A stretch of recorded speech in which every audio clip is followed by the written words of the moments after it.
তো গাইস, ম্যাচের শুরুতেই আমরা নামছিলাম বিমা শক্তিতে, আর এইখানে দেখো নিচে কিন্তু পুরা একটা স্কোয়াড আমাদের সাথে নামছিল। এখন বিষয়টা হচ্ছে পুরা স্কোয়াডের সাথে আমরা কি টিকে থাকতে পারবো নাকি পারবো না।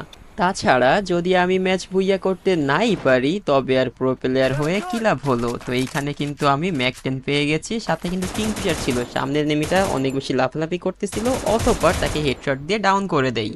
হঠাৎ করে শুনতে পাই কাছার একটা এনিমির শব্দ এবং দেখতে পাই চলেও এসেছে। ওরে ভাই, একটা হেডশট দিয়েছি কিন্তু সে শটগান দিয়ে আমাকে ডাউন করে দেয়। বিষয়টা দুঃখজনক এবং আমাকে সে ক্লিয়ার করে দিতেই দেখতে পারি আমাদের তো জোন পুশার অনেক প্রো।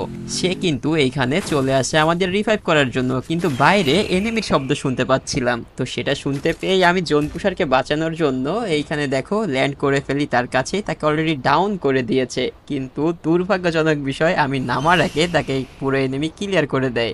এখন বিষয় হলো আমি নিচে নেমে পুরা এনিমি স্কোয়াডকে কি এইখান থেকেও মারতে পারবো।